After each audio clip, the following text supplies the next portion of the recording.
Like करिए, subscribe करिए और बेल आइकन को दबाना बिल्कुल मत भूलिएगा ताकि फौरी तौर पे नोटिफिकेशन आपको मिल जाए जब भी हम एक नया वीडियो रिलीज करें। जय हिंद। दोस्तों, इस वक्त हम टिथवाल एरिया में हैं और सामने अगर आप देखें जहाँ पे मेरा हाथ है, ये सामने सड़क जा रही है पहाड़ पे, और जहाँ पे सड़क खत्म हो रही है, सड़क और पेड़, उसके बिल्कुल 12 बजे अगर ऊपर आप जाते हैं, थोड़ा सा कुछ डिग्री अगर आप ऊपर जाते हैं तो आप देखते हैं वहाँ पे एक छोटे से 2 होल्स हैं।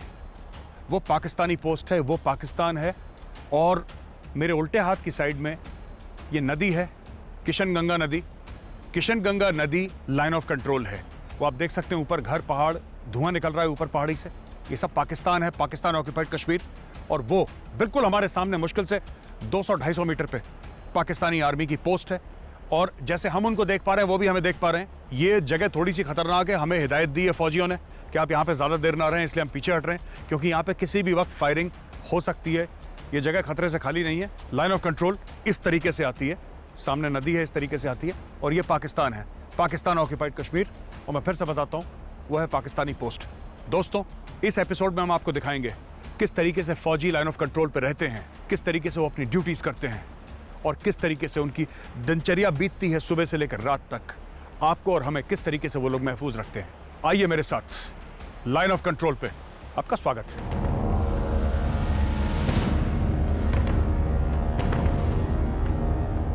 दोस्तों, इस वक्त मैं एक खास जगह में हूं और ये जगह इतनी खास है कि अगर मैं ये पत्थर जोर से फेंकूं तो ये पत्थर पाकिस्तान ऑक्यूपाइड कश्मीर यानी पीओके में जाके गिरेगा।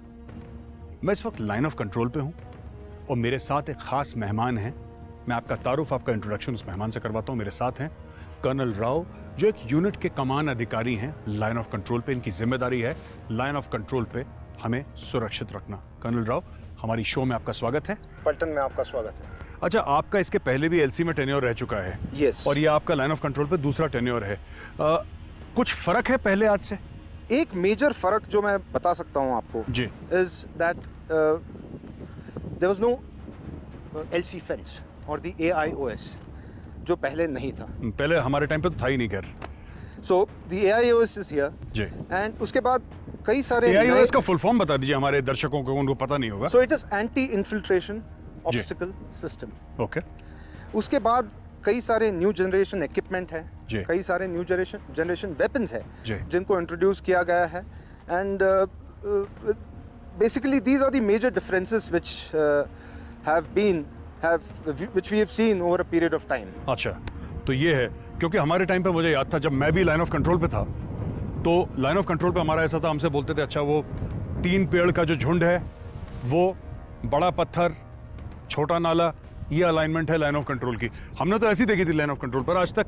अभी आजकल ये हो गया है कि अब प्रॉपर देखिए, कंसर्टिना वायर है, फेंस है, तो इक्विपमेंट भी काफ़ी अच्छा आ चुका है। Yes yes. हाँ, कर्नल राव, एक बात बताइए, हमारे दर्शक ये जानना चाहते हैं कि हम लोग यहाँ पे, यानी इंडियन आर्मी यहाँ पे कितनी मजबूत है। सामने पाकिस्तानी फौज है, रोज हम सुनते हैं सीज फायर वायलेशन हो गया।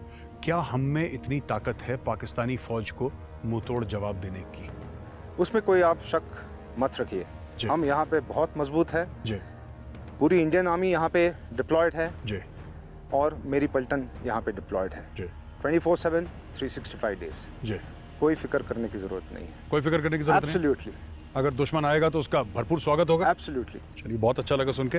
कर्नल राव ये कह रहे हैं कि दुश्मन का बिल्कुल प्यार से स्वागत होगा अगर उसने आने की हिम्मत करी। Thank you very much colonel Rao, बहुत अच्छा लगा आपसे बात करके। Thank you. बहुत बहुत धन्यवाद।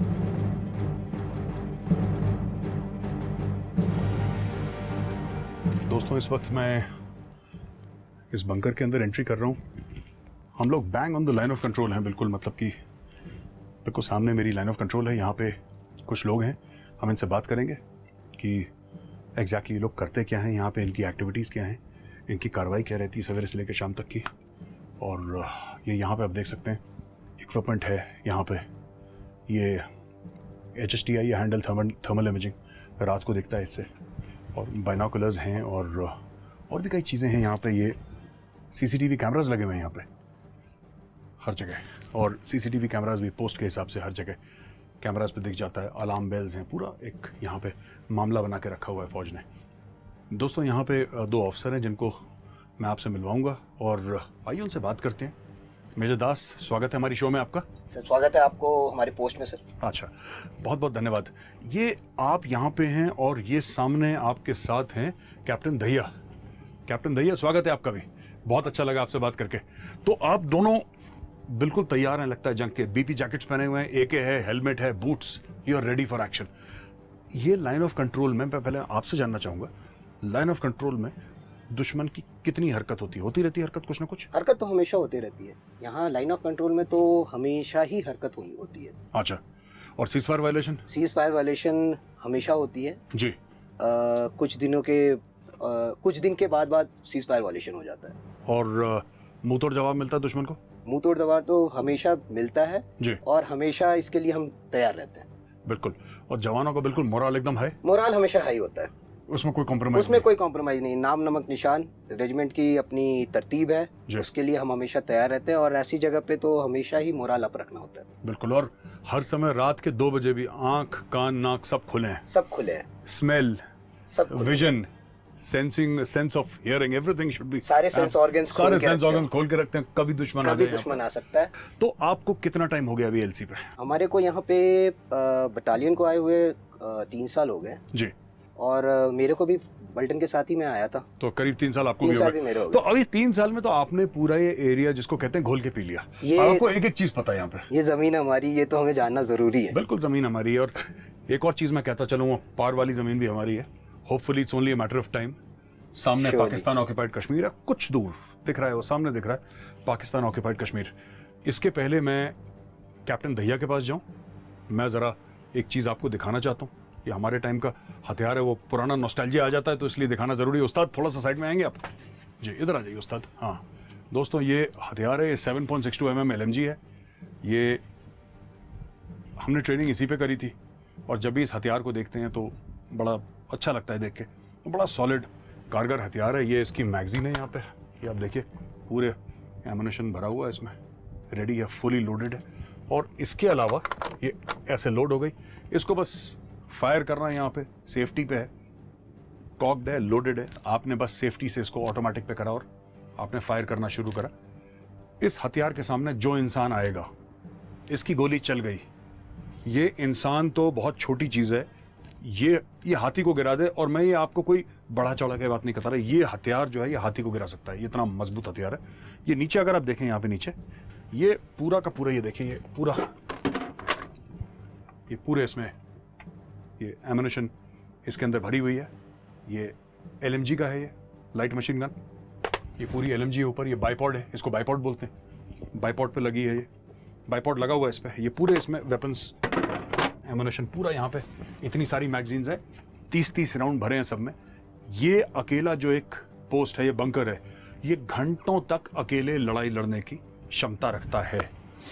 कैप्टन दहिया, बहुत अच्छा लगा आपसे मिलके। आपसे मिलके भी बहुत अच्छा। आप कहाँ के हो captain Dahiya? From Texas?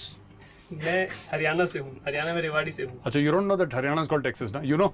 I know, है ना, that is why Dahiya was smiling a little bit, he said कि यार चलो गुड। रेवाड़ी से आप?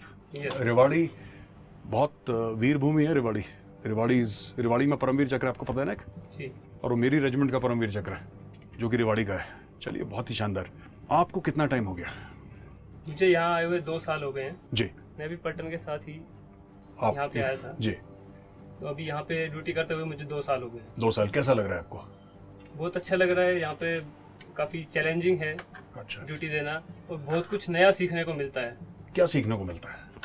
जैसे जब हम यहाँ पे आते हैं जी, पहले पीस लोकेशन से यूनिट यहाँ पे आती है जी, तो यहाँ पे एनवायरनमेंट जो है वो बिल्कुल बदल जाता है। एक माइंडसेट भी चेंज होता है ना? माइंडसेट भी चेंज होता है, बिल्कुल। यहाँ पे आके आपको पता है आपके सामने दुश्मन है जी, और गोली कभी ये पूछ के नाम, गोली पे किसी का भी नाम लिखा हो सकता है, तो आपको 24 घंटे सतर्क रहना पड़ता है, अलर्ट रहना पड़ेगा, अलर्ट रहना पड़ता है जी। तो यहाँ पे आके जब आप यहाँ पे जैसे आप पेट्रोलिंग जाते हो, एम्बुशेस जाते हो, तो आप सीखते हो कि कैसे आपको पेट्रोलिंग में चलना है, अगर फायर होता है तो कैसे आपको आड़ लेनी है ताकि आप अपनी जान बचा सको। क्योंकि कहते हैं कि अगर फौजी का अगर मोरल हाई हो तो खाली हाथ से भी लड़ जाता है, वो एक कहावत है जी। तो मोरल अप होना चाहिए जी। चलिए, हमसे बात करने के लिए बहुत बहुत धन्यवाद आपका कैप्टन दहिया, बहुत अच्छा लगा। 2 यंग ऑफिसर्स से दोस्तों हमने बात करी है, ये मेजर दास इधर हैं और यहाँ पे कैप्टन दहिया हैं। दोनों ने बताया कि ये लोग यूनिट के साथ आए, एक 3 साल पहले आए, एक 2 साल पहले आए, और इन्होंने काफ़ी कुछ सीखा जो क्लासरूम में सिखाया गया है फौज में। उन्होंने बोला कि वही चीज़ को ग्राउंड पे अप्लाई करने का इनको मौका मिला, पहली बात। दूसरी चीज़, जवानों का जो मोराल है, जो मोटिवेशन है, जो एक दिल में जोश, जज्बा, जुनून जिसको फौज में कहते हैं, वो उसको आप रखना बहुत ज़रूरी है। वो कैसे होता है? आपको जवान को विश्वास दिलाना है कि आपके घर की जो भी समस्या है, क्योंकि ये लोग यहाँ पे लाइन ऑफ कंट्रोल पे हैं और घर इनका हो सकता है 1000 किलोमीटर दूर हो, तो आपके जो घर की समस्या है, आप बिल्कुल फिक्र मत करिए, उसकी जिम्मेदारी हम लेते हैं, हम आपकी पूरी मदद करेंगे। आपको किसी भी प्रकार की मदद चाहिए, आप बिल्कुल निश्चिंत रहिए। आपका सिर्फ एक काम है, एक लक्ष्य है, और वो है देश की रक्षा करना लाइन ऑफ कंट्रोल पे।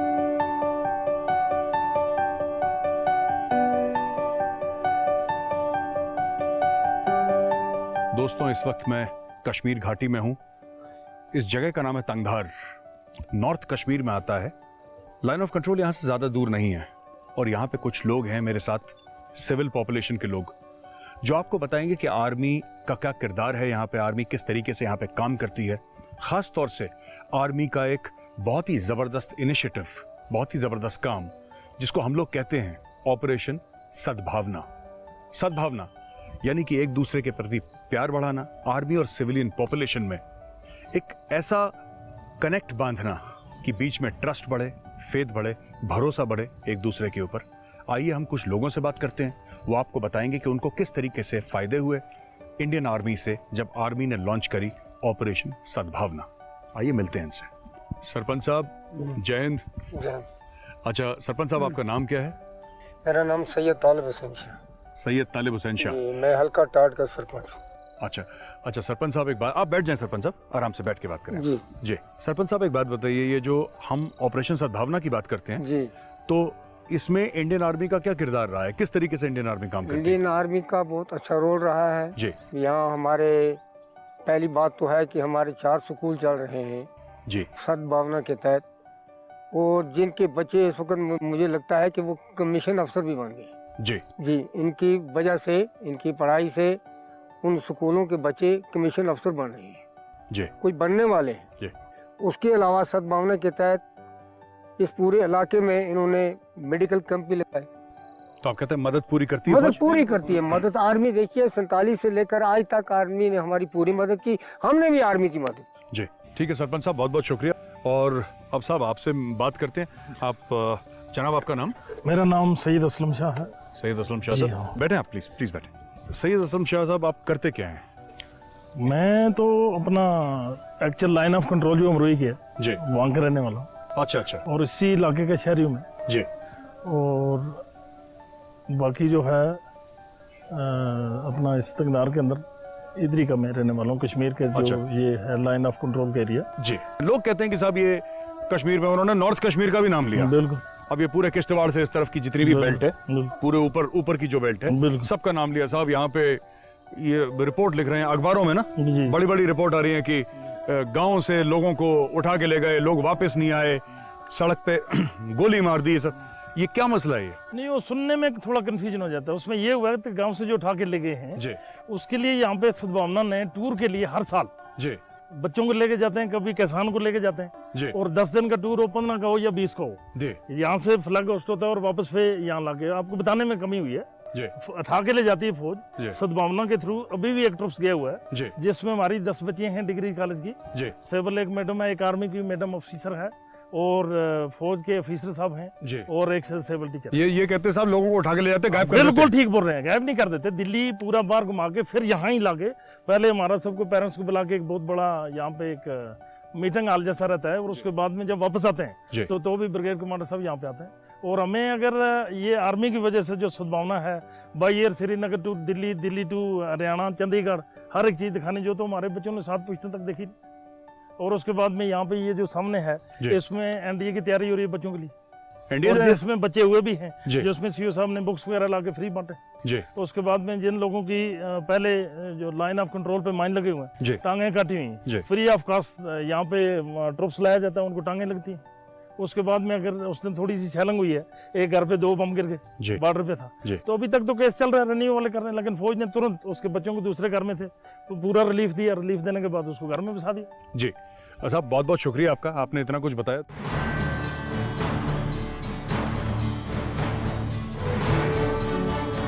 ऑपरेशन सद्भावना एक ऐसी इनिशिएटिव जो इंडियन आर्मी ने ली है जिससे सिविल पॉपुलेशन की बहुत मदद करती है फौज, उसके बारे में अपने अपने वाकये बताएंगे, अपने अपने एक्सपीरियंसेस बताएंगे पर्सनली इन लोगों को, इनके परिवारों को क्या फायदा हुआ है। आइए इनसे बात करते हैं। साहब आपका नाम? अब्दुल खालिक शेख सर।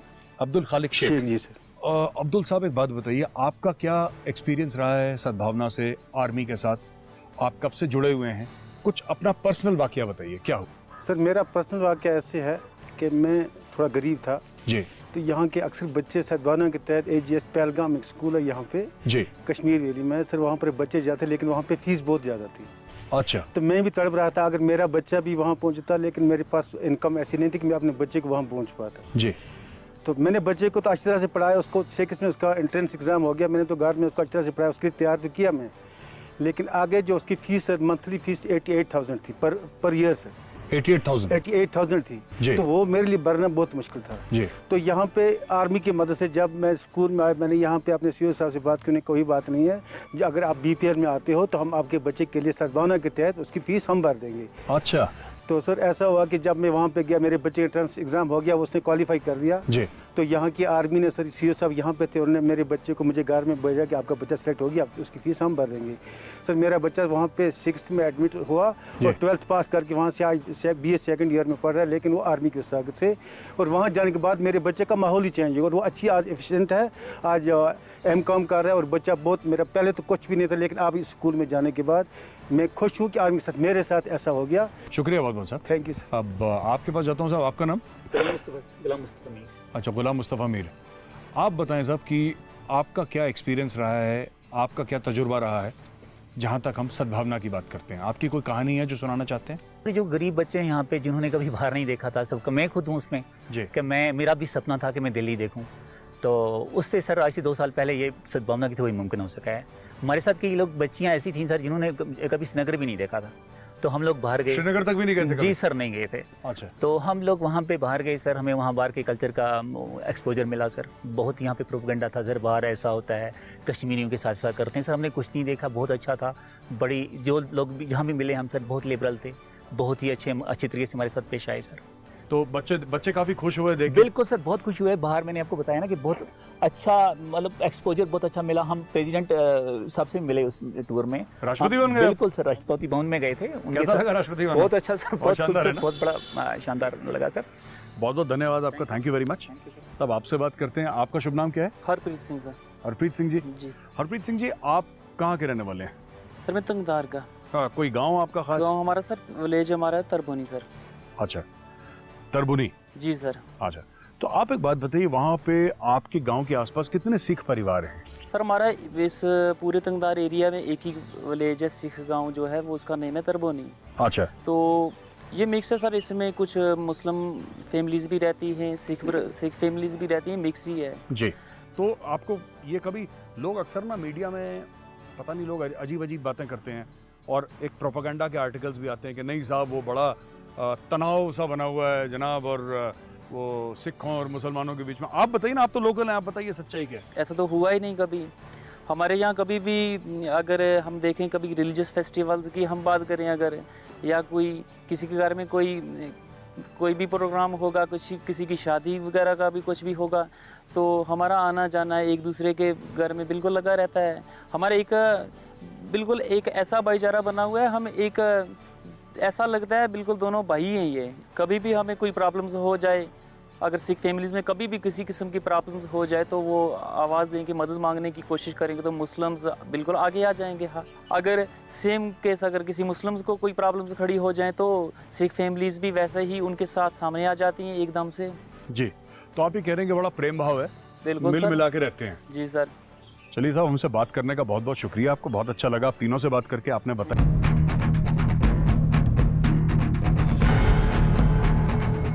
दोस्तों, 12,300 फुट की ऊंचाई पे आज मैं असम रेजिमेंट की एक यूनिट के साथ हूं। इस ठंड में इनका जोश और जज्बा देख के मैं भी हैरान हूं। आज से 20 साल पहले मैं भी लाइन ऑफ कंट्रोल पे था, पुंछ एंड राजौरी सेक्टर में। मैं जानता हूं कितने खतरे वाला काम ये लोग कर रहे हैं, दिन रात सामने दुश्मन। लेकिन ये लोग देखिए, इनका चेहरा देखिए, इनके चेहरे में देश का सिपाही होने का एक फक्र है, एक गर्व है। कुछ ही दिन पहले इन्होंने पाकिस्तानी आर्मी को मुंह तोड़ जवाब दिया था। ऐसा जवाब दिया कि आज तक उनकी लाशें नीचे पड़ी हैं और उनकी हिम्मत नहीं हुई अपनी लाशें वहां से हटाने के लिए। दोस्तों, मैं इस वक्त लाइन ऑफ कंट्रोल पे हूं। लाइन ऑफ कंट्रोल वो जगह जहां पे दिन रात गोलाबारी होती है, दिन रात खून बहता है, लेकिन ये सोल्जर्स इंडियन आर्मी के एसएम रेजिमेंट के यहां पे डटे हुए हैं। मेरे सीधे हाथ की तरफ 1000 मीटर दूर पाकिस्तान है। किसी भी वक्त वहां से गोली आ सकती है, लेकिन इनकी आंखें देखिए, इनकी आंखों में खौफ नहीं है, इनकी आंखों में गर्व है। ये देश की वर्दी पहनते हैं। इस बार आइए मेरे साथ, मैं आपको दिखाता हूं फौजी कैसे जीते हैं और कैसे लड़ते हैं। लाइन ऑफ कंट्रोल में आपका स्वागत है।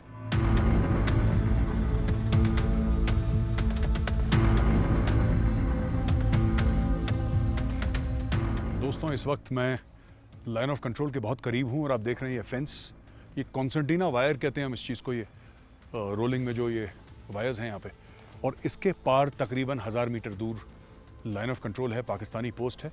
और इस वक्त मैं आपको मिलवाने वाला हूँ सर्विलेंस डेट में एक एनसीओज़ हैं, वो आपको बताएंगे किस तरीके से आँख और कान फौज के काम करते हैं, दुश्मन की हरकत किस तरीके से जान पाती है इंडियन आर्मी।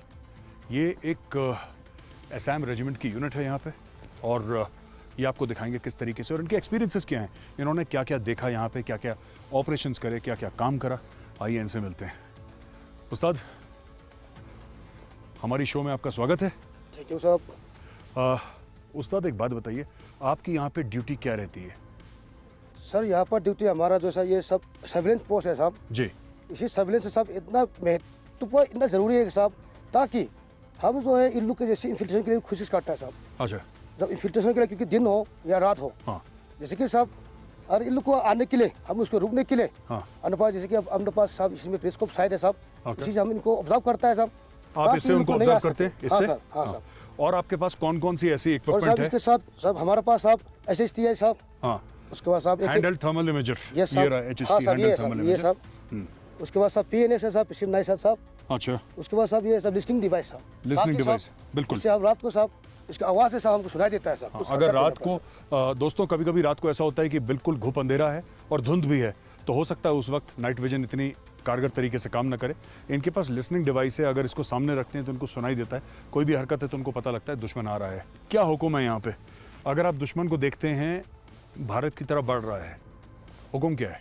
सब यहाँ पर एक तो सब यहाँ का, क्योंकि सब क्लाइमेट से इसको पता नहीं चलता है साहब, अचानक मौसम भी खराब हो जाता है साहब जी। ताकि अगर मौसम खराब में भी, हाँ। अगर इन लोग हरकत हमारे तरफ में एडवांस हो गया, हाँ। तो अगर हम इनको डिटेक्ट करने पर, हाँ। हम इनको आगे आने देता है साहब। हाँ। जितना अपना रेंज के अंदर में जिसे आने पर, आप उनको रोकोगे नहीं? आप उनको आने? हाँ सर, हाँ आने देंगे सर। ठीक है। जितना नजदीक आएगा हमारा जब ऑटो हथियार और स्मॉल आर्म रेंज से अंदर में आने पर, हाँ। अगर फायर का आदेश मिलने पर, हाँ। हम उनके ऊपर सबसे पहले जितना अपना ऑटो हथियार फायर करता है साहब, हाँ। उसके बाद इनके ऊपर में हमने बुरी तरह से हथियार फायर करके इनको आगे आने से रुकता है साहब। तो उस्ताद, सबसे ज्यादा यहाँ पे परेशानी ड्यूटी करने में किस चीज से होती है? वेदर से, मौसम से? ये सर मतलब क्योंकि मौसम से काफी परेशानी होता है सर, क्योंकि हम बाकी हाइल्टी पे हैं इस वक्त। हाँ सर। ये 12,300 पे है तो हाइल्टी है। हाँ साहब। हाँ, तो इसमें एक तो ठंड का मौसम होगा। ठंडे भी होता है सर। हाँ, और धुंध सबसे बड़ी प्रॉब्लम है। हाँ साहब। ठंड तो फिर भी मैनेजेबल है। हाँ सर। लेकिन जो धुंध है, जैसे फॉग आ रहा है, फॉग आ रहा है तो सर, फॉग में अभी भी आ रहा दिखता नहीं, है फिर प्रॉब्लम होती है। हाँ सर। लेकिन फिर भी आप लोग तैयार हैं? हाँ सर, हम लोग तैयारी है साहब, हमेशा सर। तो ऐसा नहीं हो सकता कि फॉग हो रही तो आ जाएगा, ऐसा नहीं है सर। ऐसे इन लोग आ भी सकता है साहब कभी भी मौसम में सर। हाँ। इसे तो नहीं, मतलब ये फेंस पार तो नहीं कर पाएगा?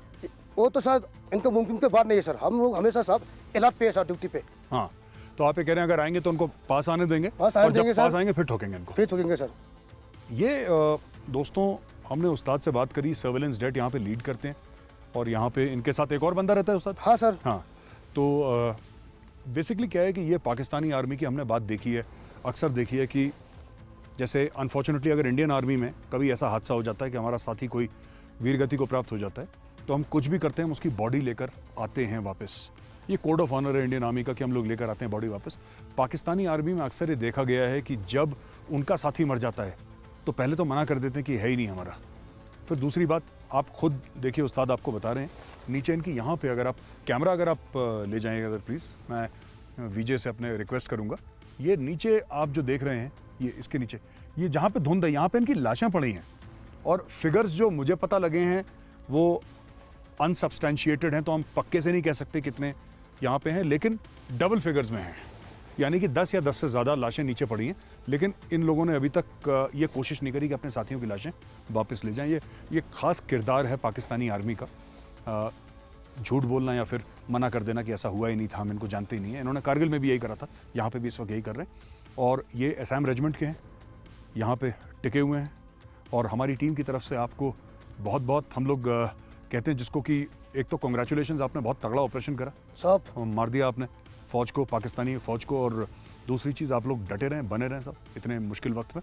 थैंक यू उस्ताद, बहुत बहुत धन्यवाद आपका। साहब, तगड़ा रहो, तगड़ा रहो, तगड़ा रहो is the greeting of the Assam regiment. ये जब भी, जैसे कई लोग जय हिंद बोलते हैं, कई राम राम भी बोलते हैं, असम रेजिमेंट में जब आपको मिलेंगे तो सैल्यूट करके बोलेंगे साहब तगड़ा रहो।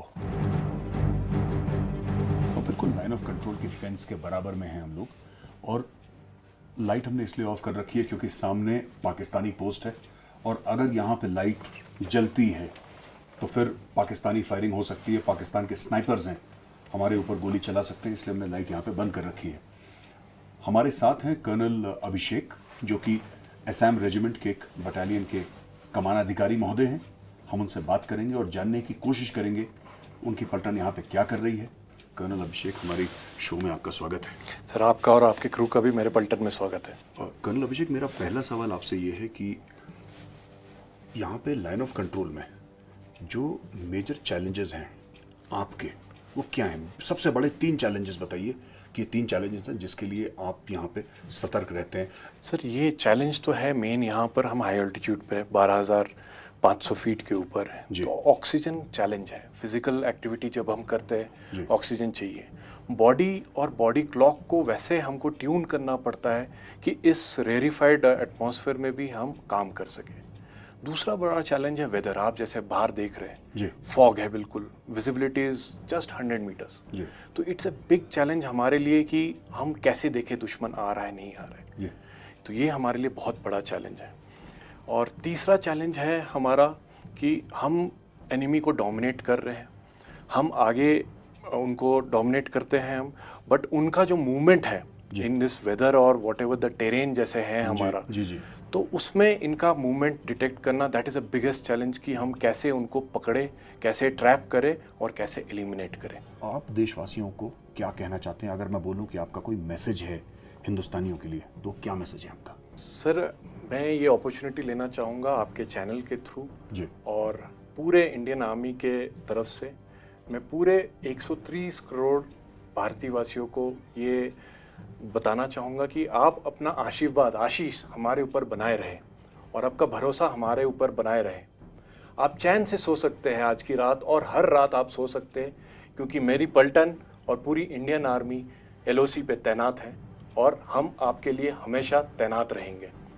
Thank you very much. बहुत आपने बड़ी बात बोली, बहुत बहुत धन्यवाद हमारी तरफ से। Thank you sir. अगर वीडियो पसंद आया है तो लाइक का बटन ज़रूर दबाएं। Thank you.